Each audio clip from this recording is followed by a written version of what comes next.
Hello and welcome once again to another fantastic Trotec Laser Live. We are so glad to have you all joining us here today. I will give some time here for people to file into the chat. Just wanted to give you the warmest of welcomes on this very spooky day. If you're watching in the future, it's Halloween today, 2023. But if you're watching in the spooker, which is my spooky way of welcoming you, even in the future. You didn't see that coming. It's like a jump scare. I am joined by two very talented gentlemen. Over here to my side is Laser Dave, the one and only. How are you, sir? Good. How are you, sir? Doing well. Very good. Very good. Glad to have you with us. Will this be, I know, well, look, I'm fortunate enough that I get to talk to Laser Dave on the regular. Don't be too jealous, everyone. But not to tip our hat too much, have you been interested in the AI question for a little while, or will this be a brand new thing for you? What's your history with kind of AI generation? Well, when it comes to new technology, I grab it by the horns and go full in. Anytime there's something new, I'm the first guy to go try it, whether it works or not. So I was an adopter early on, watched it. Yeah, it wasn't quite ready. Tried it again. It wasn't quite ready. Then it got better and better. And now I'm full in. I use it daily. It's exponentially increased my productivity. Awesome. I'm excited to hear more. Yeah. Also joining us and also helping us to man the chat along with our producer Corey in the background is the ever elusive Lev. How are you, sir? It's been a little while since we've gotten to have you on. I know. I miss doing these webinars. We're very glad to have you. We're joining you from both our US and Canadian bases today, so we hope you guys will feel free to ask us any questions. And as always, if there's anything you see today that's exciting, we hope you'll reach out to your local Trotec, whether it's in the US, whether it's in Canada, it doesn't matter. I'm sure we'll be able to get a hold of a team member that'll be excited to help you and get you to help learn more. Seeing some great questions and some great stuff already coming up in the chat. Again, so glad. Thank you guys for joining us, especially on this especially spooky day. Normally, I'd like to give a couple of minutes for people to file in, but I think today we've got a lot to cover, so maybe we want to jump in pretty quickly here. Again, I just want to remind you guys, if you have any questions at all as we go along, throw them in the chat. We might not be able to grab them, while we're in the middle of speaking, but not to worry. We're accumulating them on the side, and I'll be sure to get back to as many, if not all of them, before the end of the webinar as I can. So I guess with no further ado, gentlemen, are we ready to kind of kick things off with kind of a general overview of what we want to try and talk about today? Yeah, absolutely. So, this webinar was really... I'm in the same boat as Dave. I kind of started with AI. I thought it was just like a gimmick or a party trick. I thought it was fun to do. I kind of went on ChatGPT like months ago, and then more people started telling me that they've been using it during work and how much it changed their lives, really, just in terms of workload. And I started kind of going down the rabbit hole. I think Dave would be in the same boat. Like, the more you start learning, the more I would really call it like an AI revolution. I think it's the same thing as when the internet came in the 90s, and it kind of changed everything. I don't want to be dramatic, but I think this is kind of what's happening now. The hours that you save with the work when you're using AI properly. And what we're going to show now, like for this webinar, it's just the basics. So we kind of want to discuss and get people interested in AI and show you guys how you can use artificial intelligence for your laser projects. I mean, because we're obviously a laser company, so we want to focus mostly on the laser stuff. Dave, I don't know if you want to add anything to it. No, you're absolutely right. I mean, there's so much AI out there, and so many different companies that have produced different things, but we're going to kind of course, focus on what could be useful and how it could benefit you from the laser standpoint, how to make yourself more efficient, how to make yourself produce better content and quality. And I think that's enough. You can really go down a rabbit hole, like you say, and the goal here is to make our customers more efficient and produce better quality. Yeah. I think I remember the day where things changed for Lev, because I remember getting a call from him near the end of the workday. And I'm thinking, I wonder why Lev is calling. What does he need? What can I do? That sort of thing. And I think we talked for about 40 minutes just about like AI tools that you had found that you were excited about. And then at the end of the call, I sort of like, was there anything else? Like, no, just call to tell you about these cool AI tools. Which, I mean, I like getting those calls better than like, oh my gosh, something's happening. But yeah, I remember that day very distinctly. Yeah, Don and I are both from marketing, from the marketing field, and I mean, there's so much to do for marketing, but for this webinar, we want to focus more on how it can help you guys when you're doing your laser projects. It's heavily focused on design, graphic design. But I guess we can kind of start, and I'd like a lot of the people on the chat to kind of chime in, because we want to show you guys how, like, it's not just prepared, like we prepared this nice image for you. We want to actually see what it can do right on the spot. So please participate in the chat, tell us some ideas. But I mean, first and foremost, we can kind of start with ChatGPT. If you guys haven't heard about what ChatGPT is, I'm sure most of you have.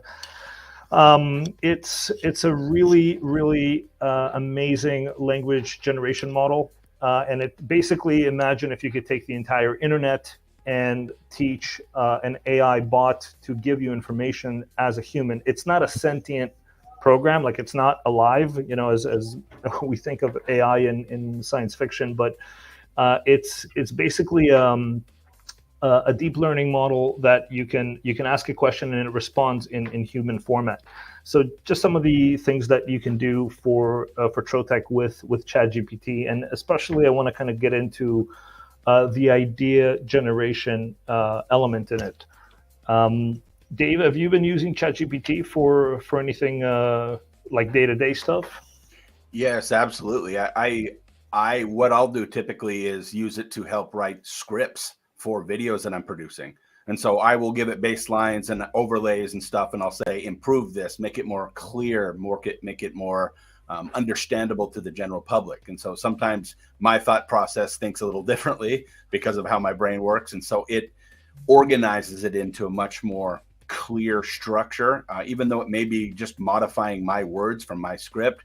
It does an amazing job, and it makes the videos and content so much clearer and easily understood. And it just, I mean, I tried to have it write it from scratch, but it's not smart enough to compensate for a lot of the real technical stuff yet, but it's definitely improving. So stuff like that, reply to a quick email. I literally have a quick key on my computer mouse. I can click one button and it goes in and replies to it, a general email. And most of the time it gets it better than I would have got it. And I don't have to rewrite that email. So there you go. I think part of the ways in which in that early kind of ideas phase, as you said, it can be great is just, I mean, sometimes the toughest thing, like say, even if it's just an email reply, is just staring at that blank page. It's just a great place to kind of get you started, even if, like you say, there's some refinement and things that come along from your side. It can kind of get you started and help you build or give you new ideas that may not have occurred to you naturally, like I was saying. Do we want to try one of these sample prompts, like you say, and see? Yeah, so we have an example here. For idea generation for laser engraving projects, let's say we're going to do what are the top 10 most trending laser engraved projects this Christmas. So I'm literally just going to go into the chat and type it. Top 10 most, what was it again? 10 most trending. Engraved. Yeah. 10 most trending laser engraving projects for this Christmas. So this is a simple prompt just to show you. So there's a whole kind of new field out there called prompt engineering. If anybody's interested in exploring prompt engineering, it's really how to talk to language AI models like ChatGPT. There's different ones. ChatGPT is just the most kind of famous one. It's the new Google of AI models. And right off the bat, you could see ideas that it gave us for Christmas. I mean, Christmas is around the corner, so I know a lot of you guys kind of start thinking about what projects you want to do. This is simple stuff, laser engraved goods and glassware, custom coasters. So a simple response to a simple prompt, right? Now, what if I want to, so I'm going to create a new chat, And ChatGPT recently, and every day it's like there's a new development in ChatGPT. But if you have the paid model, you can use ChatGPT 4, which is kind of the better, more advanced language model. So there's a new thing they released I think it was a month ago, which is the plugins. So it can read PDFs. It can do a whole bunch of stuff with Excel. There's tons of plugins now for ChatGPT, but this is a standard one that's browsed with Bing. So Bing and ChatGPT basically partnered up, where you can. Sorry, I'm just gonna grab this again. ChatGPT basically searches the web. So I'm gonna do the same prompt. What are the top 10 trending laser engraving projects this Christmas? I think it was that prompt. Close enough. Yeah.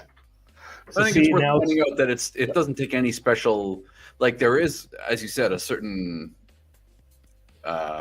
magic to learning how to ask good questions, but at the same time, it's nothing that anybody in the chat, I mean, you're asking a very straightforward, there's nothing magic about how you're typing up that question. It's just a straightforward question. Yeah, I think of it as, if you're trying to ask a question to an expert, you still need to be able to formulate that question, and it's no different here. It's just having an expert at your fingertips. Mm-hmm. Yeah, with prompt engineering, there's a lot of stuff. Basically, if you want better answers from ChatGPT, like I said, simple prompt will give you a simple answer, but it would be something like you have to give it context. You have to give who the audience is. So it'll give you just a generic answer. But if you say, I'm a sign maker, or if you say I'm an awards and trophy business, so you can see right away it's giving us more unique features here. Unique clock designer, creating unique clocks, junkyard furniture creations, creating furniture with laser engraved designs from reclaimed materials. That's pretty interesting. That's pretty unique for Christmas. Yeah. There was one I was doing yesterday. It gave me some weird. It was like pet garden gnomes or something like that for Christmas. Laser cut wooden ones. I was like, I didn't even know that existed. So that's what it was doing. So right off the bat, you can kind of see decorative glass kitchen instruments, engraving glass kitchenware with decorative or functional markings. So the more you kind of dive deep into it, the more ideas it can give you. So I'll give you an example of what a complex prompt would look like. So you're a professional marketing agency. Your client is a laser engraving business from Vancouver, Canada. And again, you can target it specifically to a location. Your client has a Trotec laser machine. Give the top 10 best ideas for a laser engraving project for the Christmas season. And you can ask it for tone. So it could be a funny ideas. It could be dark ideas. Or here for this one, the output should be in a spreadsheet. Combine tacos into each Christmas project in some fun and unique way. These projects should be funny and exciting. So again, I'm using tone, and I want tacos in my Christmas project, for example. So I'm just gonna grab here and copy this whole thing, so I don't have to retype it. That's coming later. So I'm just gonna paste it here. Oh, you know what? I'm gonna create a new chat. And I'm going to get rid of the browse with Bing. So now I'm going to paste this here. And let me see if I can expand it. So it's giving me a table. And it's actually suggesting which materials I can use. So festive and also a target audience there at the end, I notice. Yeah. Oh, yeah, I didn't even ask it for that, but it's assuming that I'm a marketing agency, so it needs the target audience. So think about how this could be affecting in your projects. For sweater keychains, small acrylic keychains cut and engraved that look like ugly Christmas sweaters. But with taco patterns. Love it. So, Santa's Taco Workshop sign, a humorous sign for the home or office. Laser engraved Santa's workshop, but with tacos as the elves. So again, just a great idea. So let's say, for example, I want the taco workshop, Santa's Taco Workshop. And you can chat with it. So I say expand on point 7. Let's see what it gives us. Certainly, here's expanded description of project number 7, Santa's Taco Workshop sign. Santa's Taco Workshop sign, the whimsical sign, playful. Okay, I'm not going to read all this, but it's materials needed: high quality wood acrylic, LED lights, a laser engraving machine, paint or stain. Its target audience, estimated time to complete. It's giving you design and engraving for 2 hours. I mean, this is pretty accurate, Dave. Wouldn't you say? Yeah, even a potential selling price for your amount of time.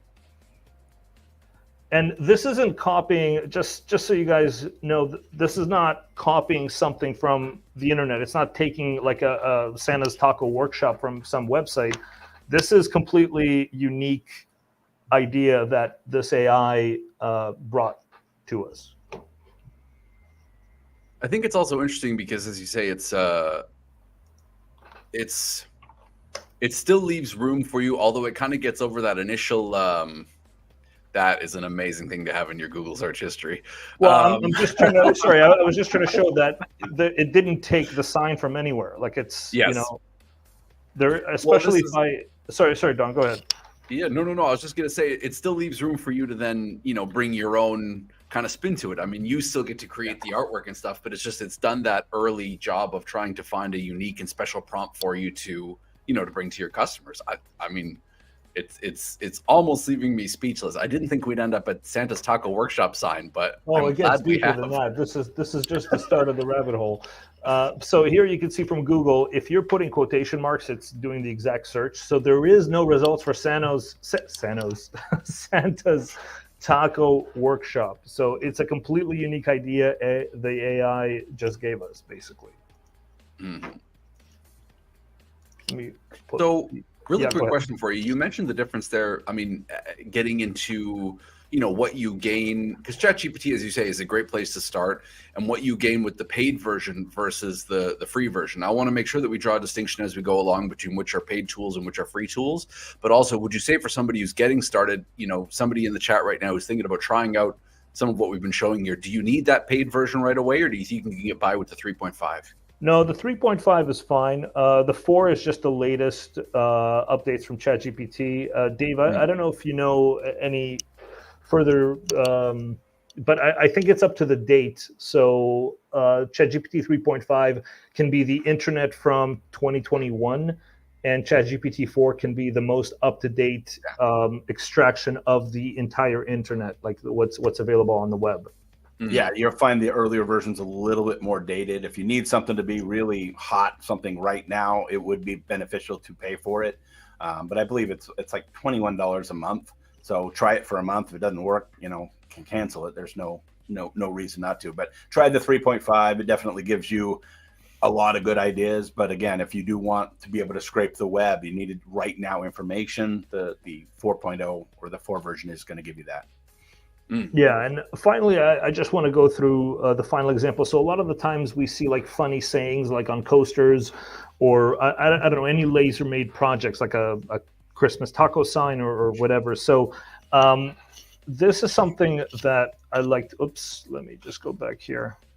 Just want to get this idea. I want to do a funny saying on some laser engraved coasters. Give me 10 funny sayings ideas for Christmas and tacos.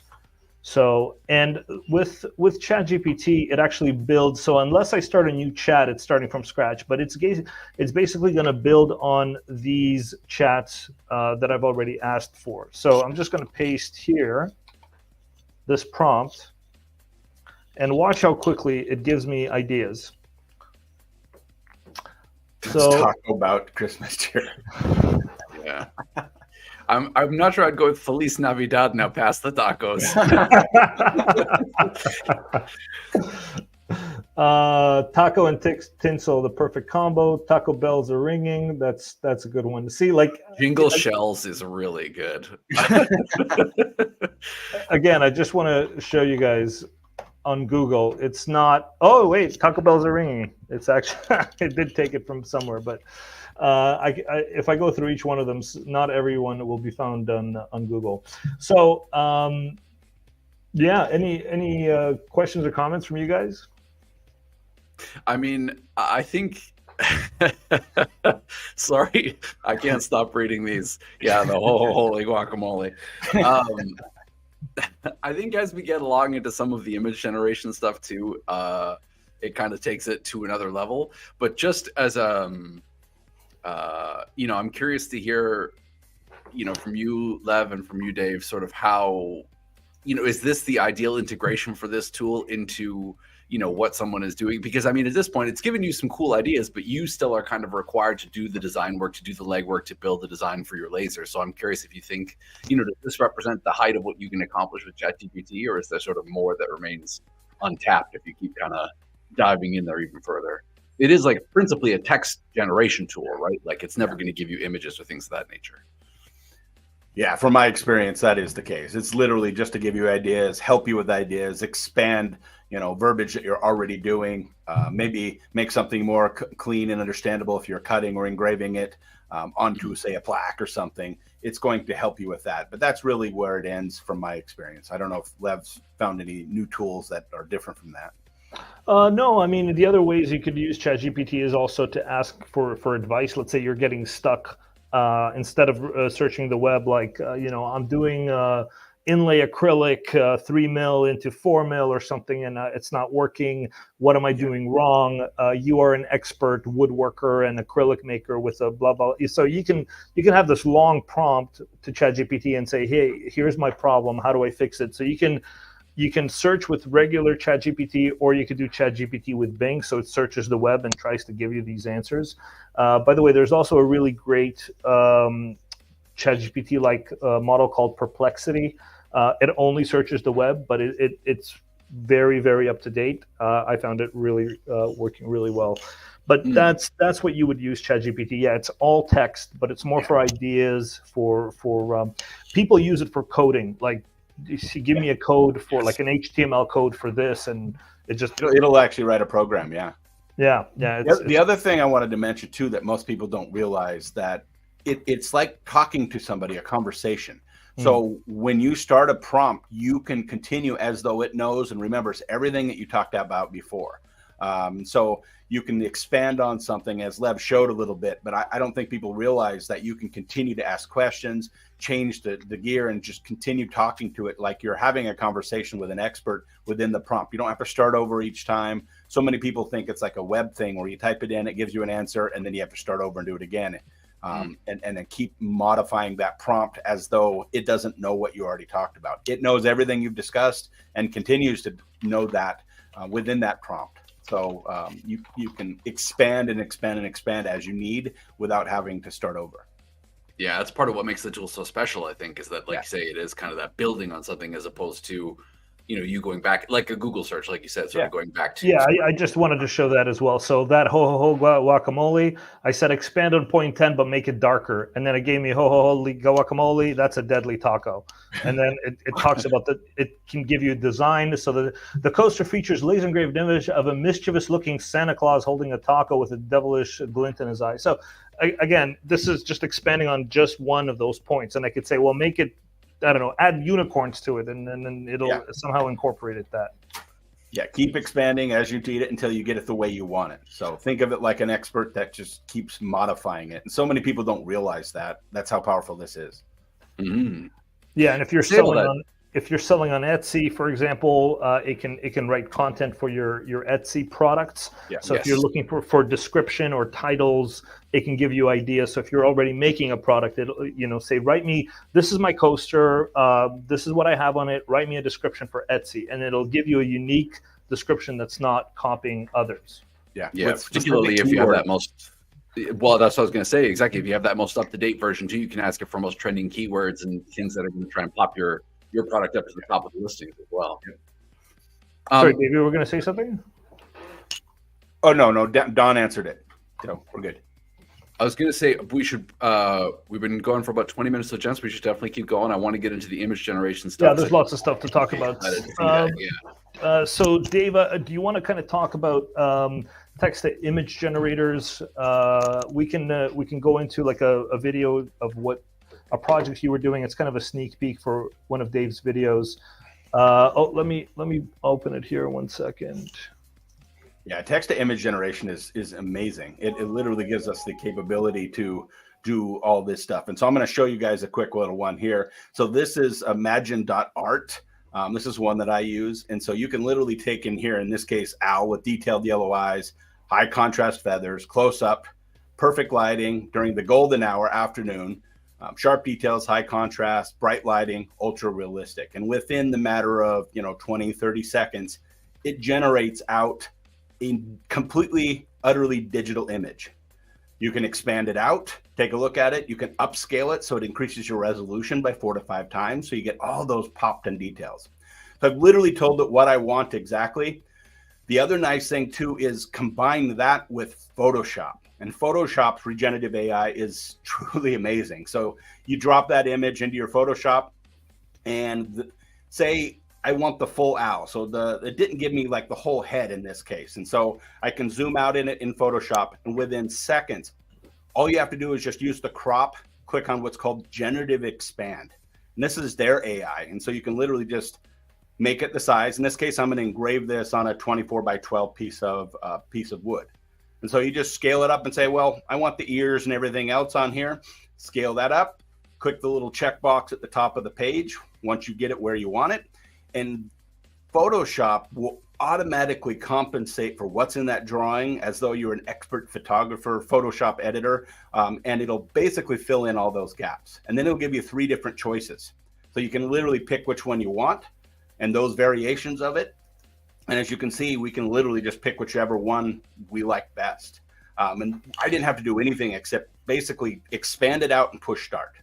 And then I send that to stick the piece of material into the laser. Focus on the piece of material, kind of jumpy here. And then I'm going to just take that photograph and then literally just drag it right into our Ruby software.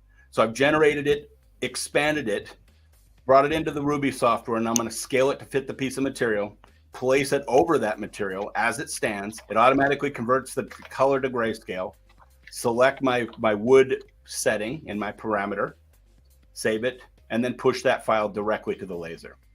And so I've literally generated an owl from scratch, from digital pixels, from AI, modified it in Photoshop, which is not necessary, and then I push start on the laser. So this shows you that, if somebody wants an owl photo over their fireplace or something like that, I don't have to go find one or scour the internet or download a copyright-free graphic. It's actually generated the pixel perfect image with the right lighting, the high dynamic range, the perfect sharpness, all the crisp details, every feather the way I want it, the color of eyes that I want, the angle of the head. All you have to do is type in there, turn the head to the left, turn it to the right. It'll change that and modify it. I could even do that in Photoshop. I could circle the head and say, rotate it to the right 20 degrees, and all of a sudden it'll match a similar head on that owl matched over. And as you can see, I'm able to produce this laser engraved into solid maple with that digital image created from scratch within just a few minutes. This took about 40 minutes to engrave. Of course, it was time lapse, so you'd have to wait for it. And there we go. We've literally created this unbelievable maple engraved. So there's the original, and then I'm going to fade it right here into the wood, and you can see the quality. But the dynamic range, the backlighting, the contrast, every conceivable detail that the laser needs to see makes a difference. Here's another one that I had done prior to that, and so this one is just done into traditional plywood. So again, I took an image, and this time I just said, hey, make the owl on a branch. And so he's sitting on a branch. And so you can see that wooded branch, and this is on a more plywood, which tends to give you a little darker effect. And it gives you that beautiful effect onto it too. And so stunning, incredible artwork. I mean, I would have to modify an actual image for, hours or potentially minutes of work of Photoshop work to bring out those depths of fields and those contrasts and those details. where the backlighting, the forelighting, the contrast, as I said, is just it blows my mind. I just want to add to that, like, this is not a real owl. That's like, not real. No. This is like the computer imagining it. These are computer pixelated, made from scratch. And so you can see a couple different examples. And you may say, well, these are animals. Well, what about a face? That's a computer generated photo of people. So I just basically said, you know, engrave this photo onto on it. And so I literally just said, you know, give me 3 little girls in a field during golden hour, high dynamic range, perfect lighting, good backlighting. And you can see that backlighting makes the hair pop. And this is a nice engraving onto it. And so you don't actually have to do just animals and stuff. I do animals because that's what people like, but I wanted to do a human here because you can really see how accurate you can get that type of image quality into, and this is just wood. I mean, marble and stone and stuff like that actually looks better, but so many people like the wood that I tend to do a lot of the wood type engravings. You still see some grains of the wood and stuff like that, but I think that's what most people like. But that's the power of this. I mean, you want a landscape photo over the fireplace engraved onto a large piece of material. Just tell it exactly what you want, outline it. The other nice thing is an AI generated image. There's no copyright issues. You literally generated that image specifically for that client. So that is the power of AI image generation. And I just want to say, so you did not like touch up or do anything with that photo? No, because I don't need to. I made sure to put what I needed as the touch up in the prompt. I needed high dynamic range, which is HDR. Most photos or phones and stuff will do that today. I needed, good forelighting, good backlighting, sharp details. I put in like the prompt golden hours primary because it gives you that nice backlighting. Golden hours, that like 4 to 5 in the afternoon where you get the best photography. Little terms like this that you know. And if you're not sure what term, go to ChatGPT and say, write me a prompt of a really good photograph of A, B, and C. And it'll write you a prompt, which then you can take in your image generator, copy and paste that. And then it'll give you all those photography terms that you may not know about, because you can tell ChatGPT that basically the prompt that I would put, pretend you're a professional photographer and explain an image that's going to give me the best contrast and detail of A, B, and C. Pick your topics, and then it'll prompt you, give you that prompt, and then you go ahead and pop it into image generation. One thing too I would add, I mean, we saw the process more or less in real time outside of the laser engraving itself. I mean, we're talking minutes here. You can try multiple prompts, and the time you're going to spend trying a bunch of different prompts of different things and generating a bunch of different styles and images and different things is going to be so little in comparison to, as Dave, as you said, probably what you would spend trying to either make an image yourself or scour the internet and then touch one up in Photoshop. And I mean, just the overall quality that you get coming out of this so fast means that even if you spend a little bit of time, trying different things and giving potentially your client or yourself different options, the time spent, I would wager, is probably still going to be far less. And not only that, you also have to make do. It's like, oh, that's close enough. Yeah. I was just going to say the copyright element is huge, because scouring the internet for a photo of an owl, you're going to have to buy it if you want to resell it, because it's not legal to just take an image and resell it. So this is free. Like it's an original image. I have to go to like Shutterstock or Dreamtime and actually, which I pay a subscription for monthly for copyright free graphics, which is paying the artist for the right to use that. So this is on the screen here is the, go ahead, Don. Sorry, I was just going to say, and even leaving that to one side, there are sites where you can get free photographer level images that you still have to credit and things of this nature. But I just want to double down on what you guys were both just saying, that so often in doing those projects, and something that stands out to me is you get that it's good enough.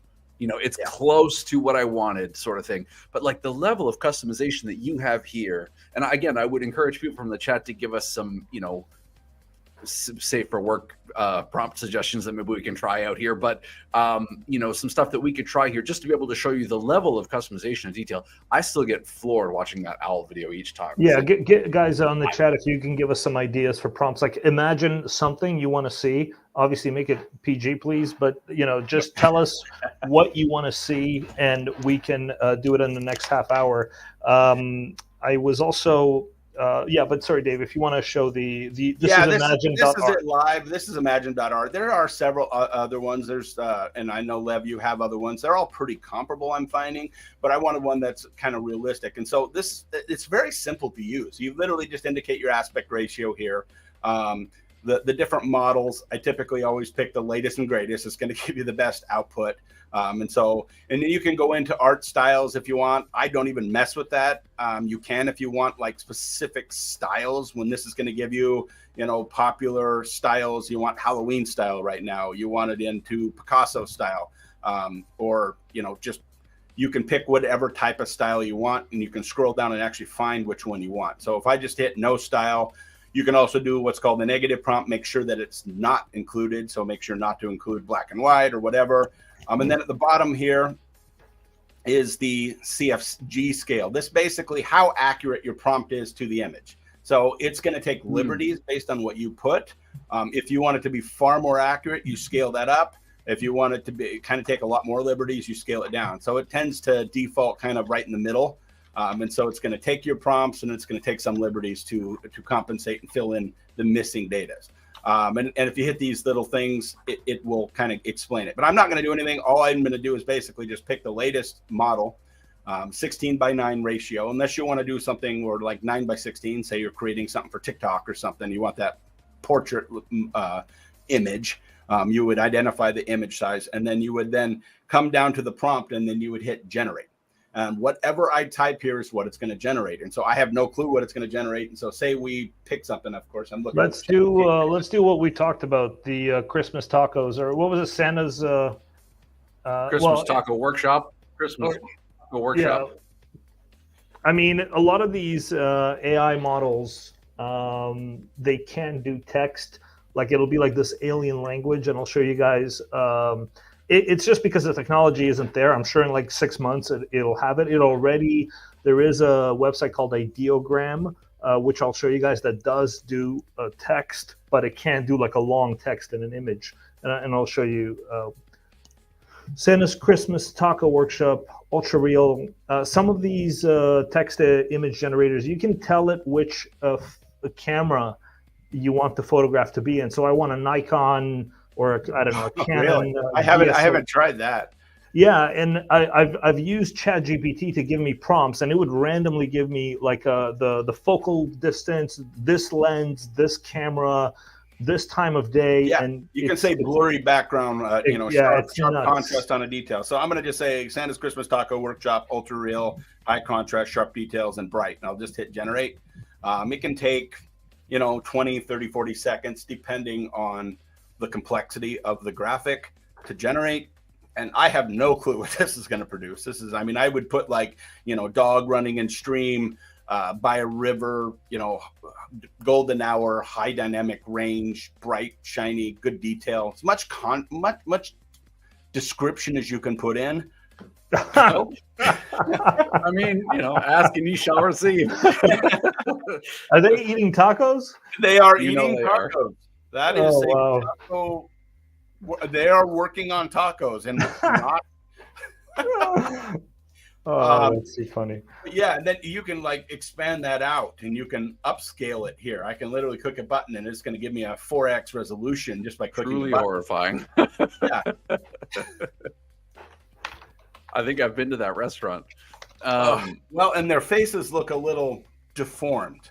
The elves are a little larger than I think. And there's 3 Santas. So I mean that's an interesting like that. Yeah. I love it though. I mean, in terms of it gives you an idea too of like what you will get, as you were sort of discussing earlier, Dave, if you haven't yet learned exactly what you want to ask for to get that result that you're looking for, even just a very basic prompt like this will still get you a pretty funny, pretty great image, I think. Well, and then you can take that and refine it based on, your.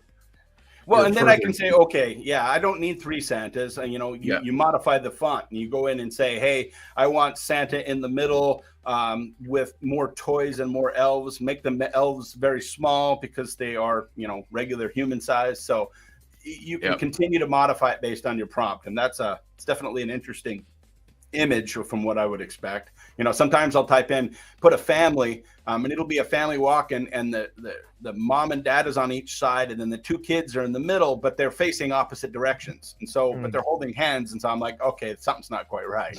It's still getting there. Yeah, a lot of these ones, for some reason, have a problem with with fingers. Yeah, like I find, but it's just that's why there's versions every couple of months. I want to just move on. I know we're stretched for time. We'll probably go over a bit. So Imagine.art is a great one to start with because it already gives you like the presets like Dave was showing.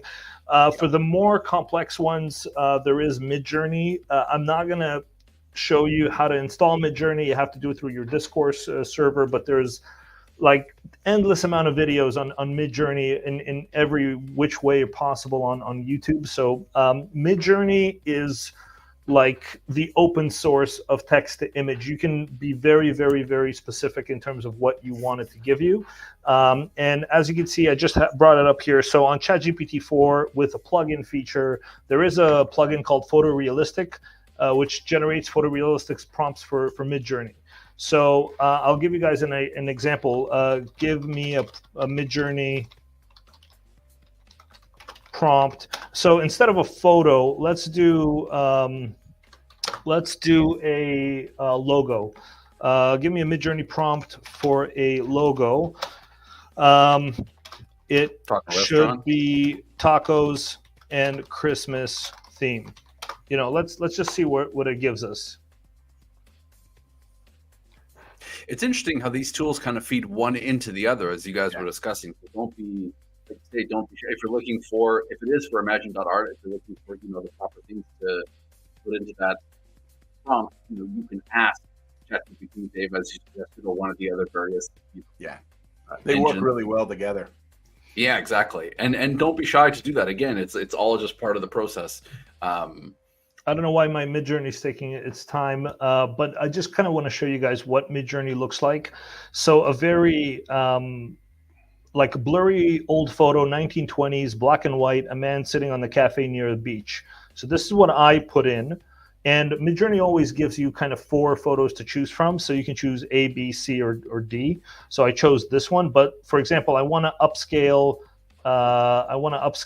this photo here. So I'm going to go upscale. You can do different versions. So I can click on the version and say, add a box of flowers on his table, for example. And it'll do that same photo or a very, very similar photo, and it'll put a box of flowers on it. Let me see how my prompt is. Whoa, okay, so this is a massive prompt. A festive, vibrant, okay, I'm just gonna copy this, but you can see like it's actually giving me image captured on a DSLR camera, even though I asked it for a logo. So it's mostly for photos, but let's kind of just see what we have. So I'm gonna put imagine, and I'm gonna put in this prompt. And it's not recognizing the parameters, probably because I have a different version of Midjourney, which is 5.1. Let me try that again.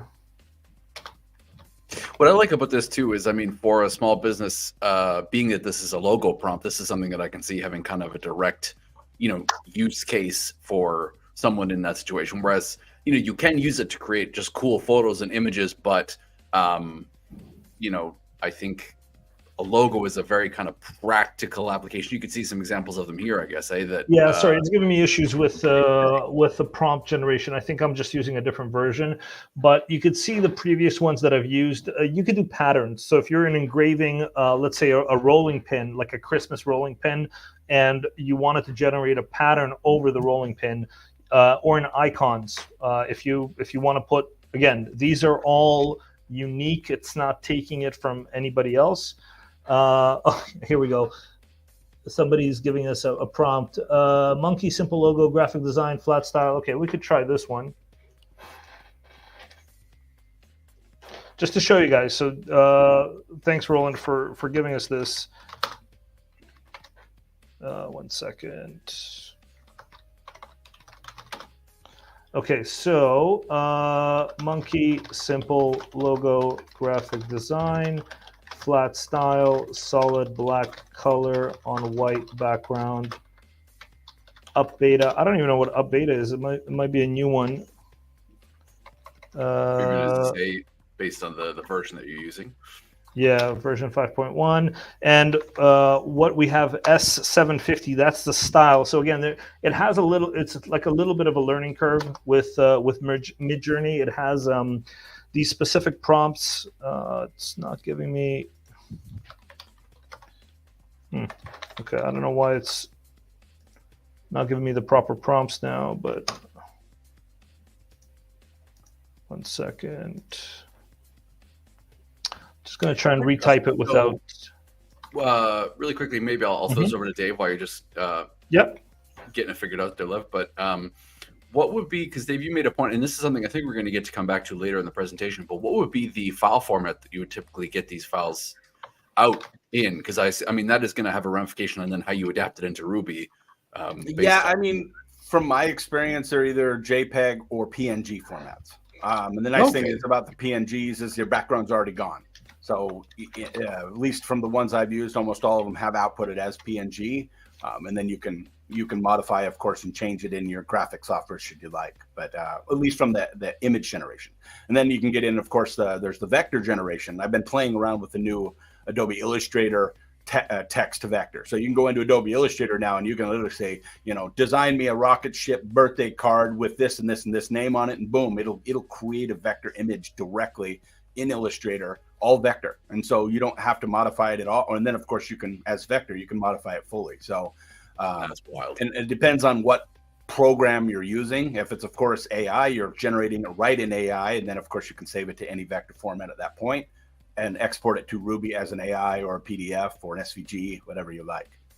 Mm-hmm. So I played around with it a little bit, but again, there's tons of YouTube videos for Midjourney, but this is an example. So it just created it from scratch, like a monkey logo, for example. So the next kind of item we were going to talk about is ideogram. I just want to show you this really quickly because this one has text. So I'm not going to start prompting, but you could see I was just screwing around with tacos and Christmas, and this is kind of what it gave me, tacos and tinsel. So this generated the image with the text. So for example, if I want to go back to my Midjourney and I want to go, by the way, you have your saved chats here from before. And I can't click on it now for some reason. Oh, there we go. Okay. So I want to go to, let's say, Taco Bells are ringing or something like this. This might be a long one. Holy guacamole. And then I could say cartoon, vector. Let's just give it something very quickly. It's just going to give you the one option in this case. No, it actually gives you, this one gives you 4, and Ideogram is free. So if you guys want ideogram.ai, and it does do text. So and this is vector? No. So that's a good question. Somebody asked for about Corel Draw. You would have to, and this is what we're going to talk about next. You can vectorize this with a vector AI. So for example, again, this is just what it gave me now. It didn't do the whole text. I think it was too long. So these language models are still, a work in progress. But you could see it's incorporating. Can we go to Ho-Hu? Yeah. Ho-Hu. More Halloween. Yeah. But I mean, it works. Let's talk about the holidays. And again, it can give me different styles, and I can vectorize it and then put it into a laser engraving. So let's try it now. This is basically a vectorizer.ai. I just want to go back and see if no, that was it. That's all I want to talk about. So vectorizer, if you guys have used Adobe Illustrator or Corel Draw, you know how to vectorize objects. It can be a very daunting task, but with vectorizer, let's say I want this one, I can just drag it, and this is free also, this tool, vectorizer.ai. And what it's doing, it's using AI to vectorize instead of a human. You can play around with the settings, but I found it to be much, much easier than Adobe Illustrator or Photoshop. And there we go, it's a vector. And then you can actually, when you downloaded it, you can download it in different formats. So PNG, SVG, PS, and then I can group it by color. I could do different tolerances, and it basically gives me the, let me get the PNG file. Now, to be clear too, I mean, if you want to further... cool... Go ahead, sorry. Go ahead, sorry. I was just going to add, there is, if you guys are going into Midjourney, there is tons of information there about, you can do in the style of. So for example, you want a photograph of an owl, like Laser Dave was showing. There's a really cool, this is, I guess, user generated, people did this, but they put a bunch of different photographers, because I'm not a photography expert. I don't know the best photographers, but this is to help in Midjourney. So for example, you could say, I want, sorry? You should ask ChatGPT. Oh, exactly. But this, I can actually see the style of the photographer. So I could say, okay, I want an owl in the style of Hans Belmer, for example. Yeah. And it'll give me an image in that style. So this is called midlibrary.io. It's a really, really nice tool. It has the same thing with illustrations. So if you're looking for logos in the style of somebody or something, so let's say our monkey logo that we just did in Midjourney, I can ask it, just to give you an example, let's say takes Avery. So then I could say monkey logo, white background in the style of, let's just see what it pops up with. It's going to be Looney Tunes. It might be. But that's Vectorizer. I just wanted to kind of quickly show you guys. Oh, somebody's asking on chat for the links. I'm going to post all the links in the video description, so you guys can see which programs we're using. Yeah. The other thing too, guys, I understand this can be kind of overwhelming. There are so many different possibilities. Just kind of stick with what is going to be best suited for your current needs. You don't have to play with them all. We're playing with them all because we're trying to give you an idea of what's out there. And also, you know, as I think Lev and Dave have sort of done in their free time, once you kind of get into this, it's a lot of fun just to mess around. You know, It's only going to get better as the technology grows. So don't feel pressure to jump in right away with both feet and learn all the tools immediately. They're only going to get more user friendly as we go. And as Lev mentioned too, for some of the more technical aspects and, you know, installing Midjourney into Discord and stuff like this, there are a ton of tutorials on YouTube and places like that. So there are lots of other people there figuring out, you know, with you, alongside you, and you know, don't hesitate to dig into some of those resources that are out there.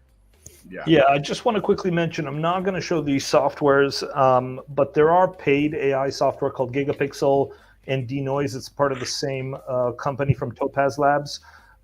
What Gigapixel does, Dave kind of showed the upscaling by 10, but let's say you have a customer who comes to you with a photograph, like for their, I don't know, for their wedding or something, and the photograph is blurry, the photograph is small, and you want to engrave a massive, I don't know, like a mosaic, stone mosaic out of it, for example.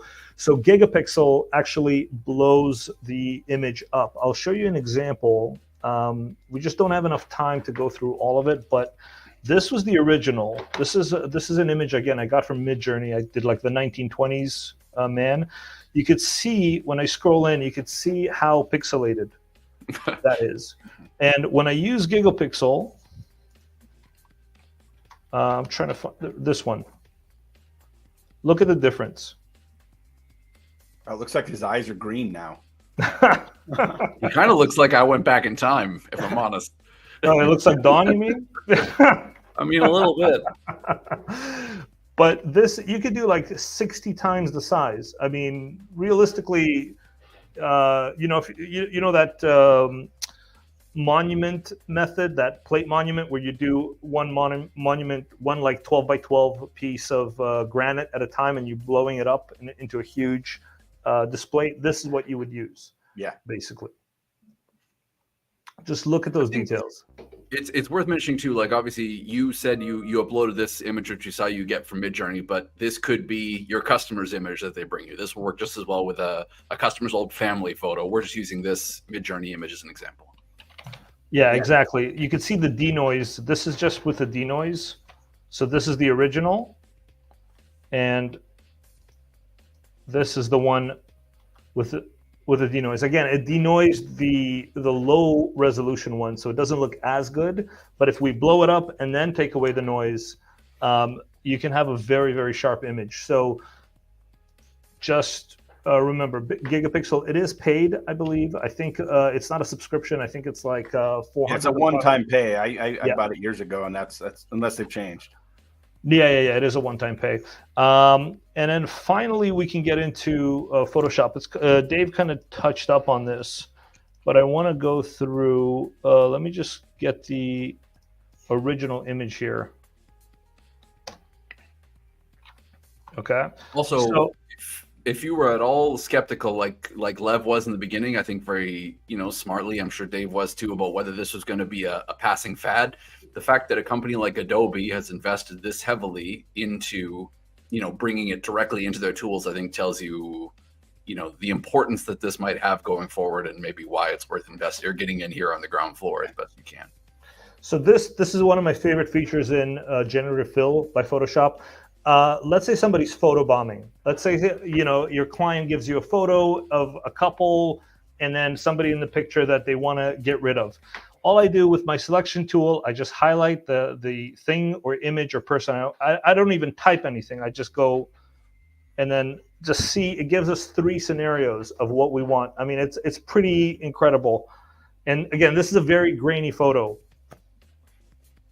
The funniest thing, I was looking for an old photo, and I was Googling it, and I'm like, what am I doing? I'm just going to go to Midjourney and ask it for an old photo. Old blurry. I said, give me an old blurry photo. And here we go. Look, it disappeared, and this is the 3 different types. So you can see the person is gone. Like this was in before, and now they're gone. And let's say, for example, Don, give me an idea. Do you want something here like a beach umbrella, or like give me something? Yeah, like a beach ball. Could we add a beach ball? Sure. So I'm going to select this image here, generative fill, beach ball. And it'll compensate the color even. It'll look like it's always been there.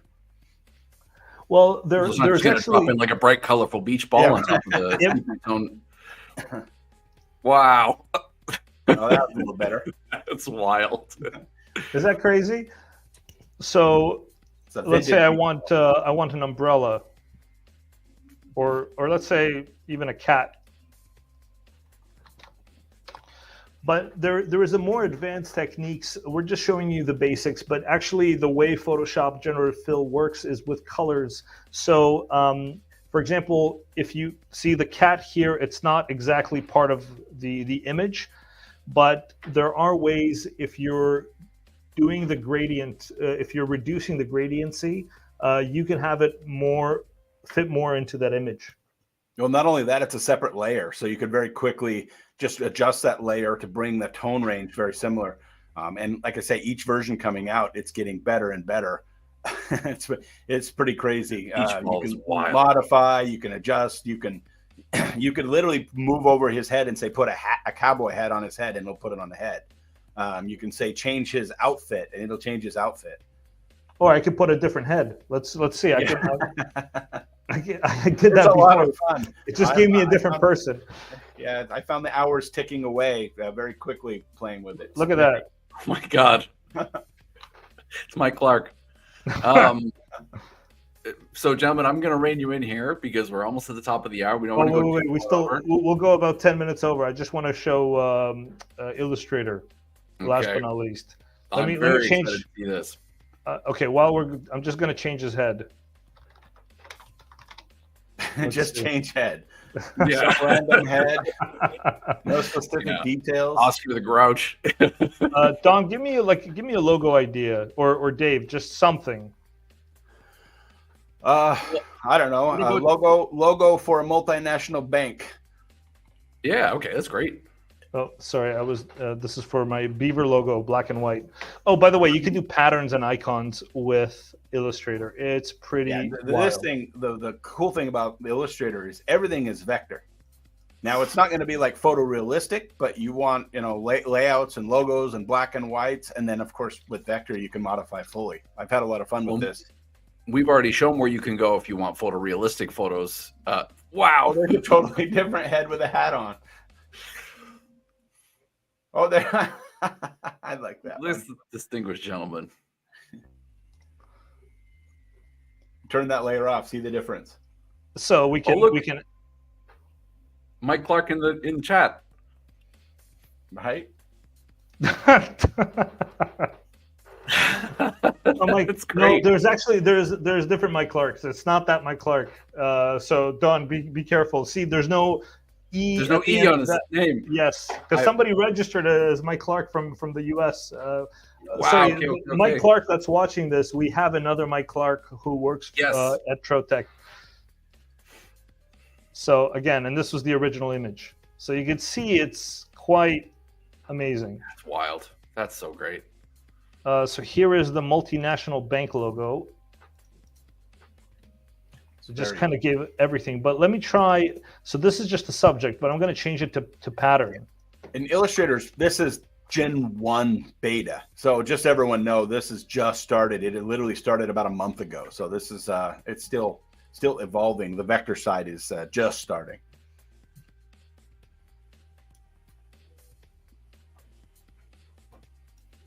I mean, in fairness, though, the fact that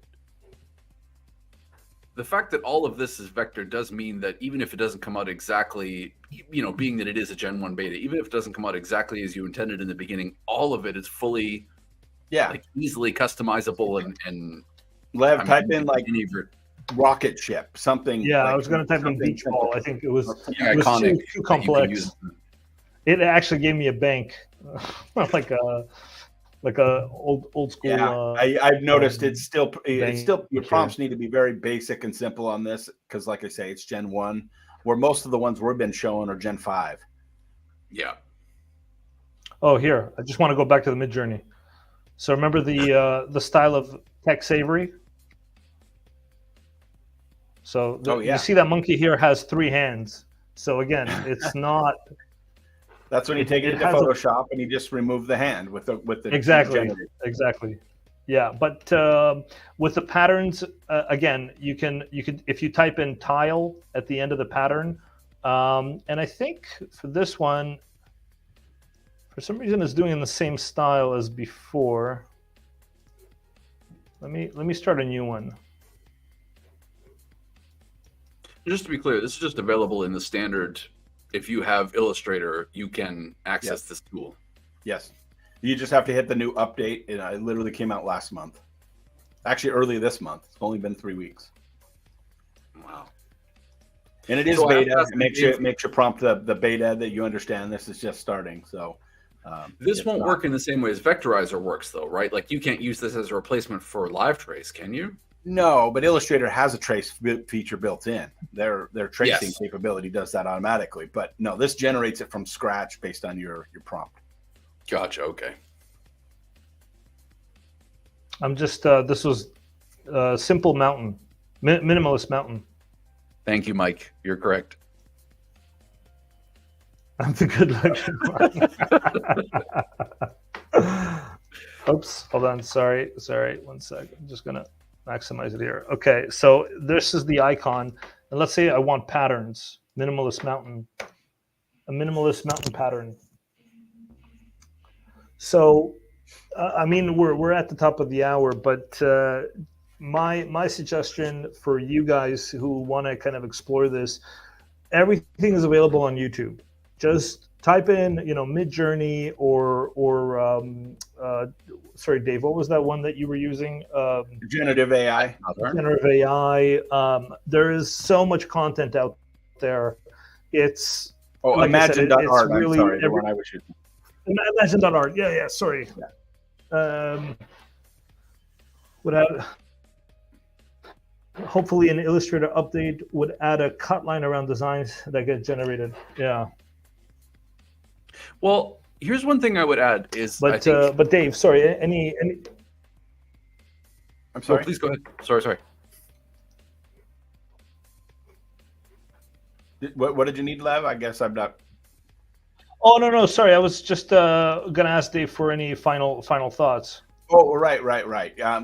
Just understand this is just, from my final thoughts is, you need to understand this is just starting. And with any new business tool, if you're not in it and if you're not up with it, you're going to get left in the dust. And the people that are using it are going to be able to produce content 2 to 3, 4 times faster than you are.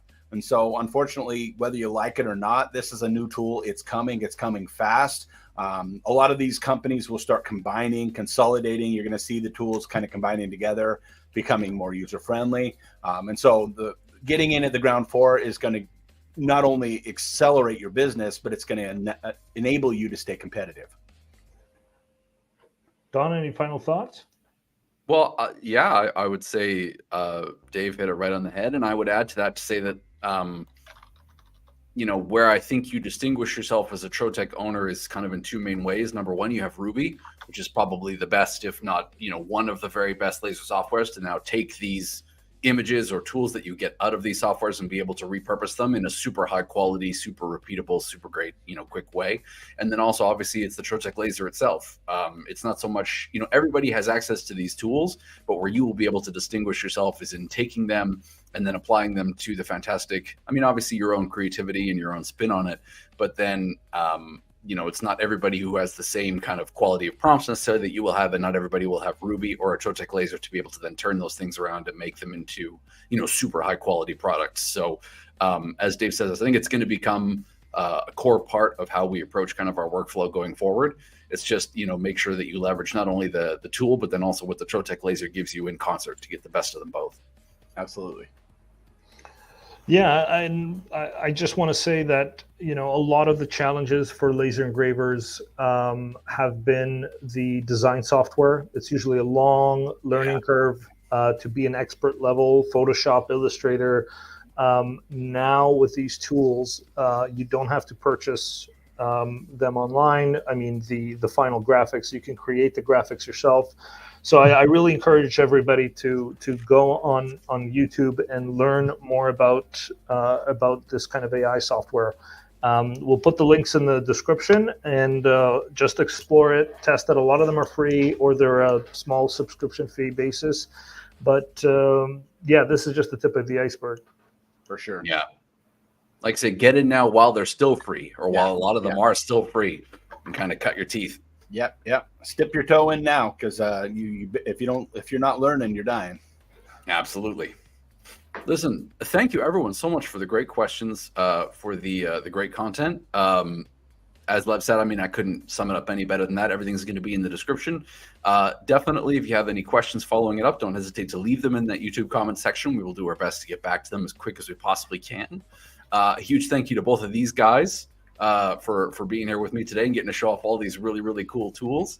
I will say, I think, I hope you guys found some great stuff in there, but again, we are just scratching the surface of this thing. There's so much.